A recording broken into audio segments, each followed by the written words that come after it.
सानबानि हाबाफारिजों रुपहि हालामनि गसाइबिथा खुमगुरियाव श्री श्री कृष्ण देवल फोरबो फालिदों।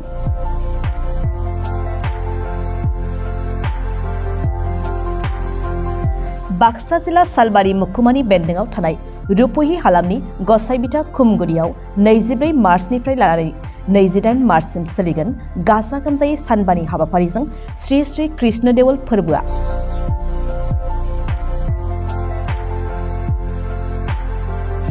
फोरबो फालिनायजों लोब्बा लाखिनानै मोसानाय बादायलायनायबो लानाय जादों।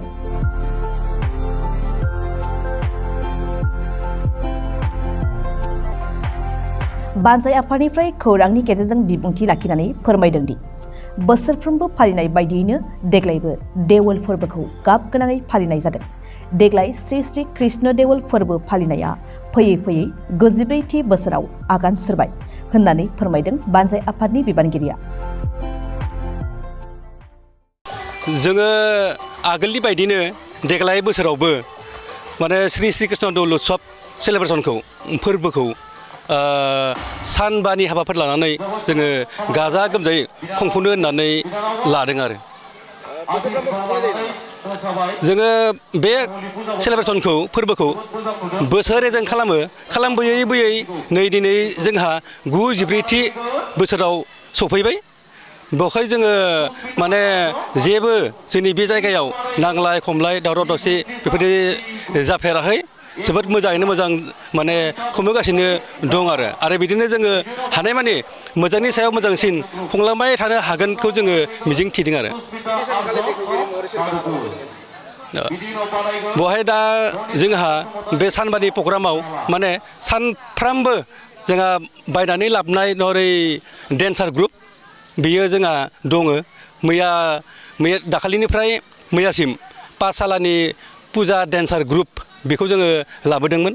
बेनिफ्राय नै दिनैहाय काल्पनि बड'सा डेन्सार ग्रुप बियो सोलिगासिनो दङ आरो जोंहा माने बादायलायनाय मोसानाय बियो सोलिगासिनो दं आरो बेवहाय जोङो ए ग्रुप आरो बि ग्रुप महरै जोङो लानाय जादों। गासै मोसाखावरिफोरखौ जोङो उन्दैनिखौ उन्दै आरो गेदेरखौ गेदेर नाजाथों होननानै जों बे सुबिदानि थाखाय बेखौ लानाय जादों आरो बादायलायनाया सानबेसे जागोन ओरैनो? बादायलायनाया सानथाम जागोन। दिनैनिफ्राय जागायबाय। दिनैनिफ्राय नङा, बेयो मैयानिफ्रायनो जागायदों आरो बादायलायनायखौ। दिनै नैथि राउन्डआव हाबबाय, गाबोन थामथि राउन्ड फाइनाल जाना। गाहाय आलासि महरै बाहागो लाफैदों सोरबाफोर? गाहाय आलासि महरै जोंनाव बेफोरबायदि जोङो जौस्राङाव बिदि बाहागो लानो होनाय जायाखै। नाथाय जोंनि जिथु माने बे उत्सबनि मेन गेट बेखेवनाय आरो बेनिफ्राय जोंनि हारिमुवारि मोनाबिलि जौस्रांखौ बेखेवनाय आरो जोंनि कमिटिनि अफिस बेखेवनाय डाइनिं हल बेखेवनाय बेफोरखौ जोङो आलासि लानानै बेखेवनाय जादों आरो थुंगेनाय हाबाफारिखालि ओरैनो सोर बाहागो लादों? थुंगेनाय हाबाफारिखालि जोङो माने बे फुंबिलि बसुमतारी गायक सिंगार बेखौ जोङो लाबोगोन आरो 28 थारिख खालि। गासै रायजो राजाखौ मा खावलायहरगोन नोंथांमोना?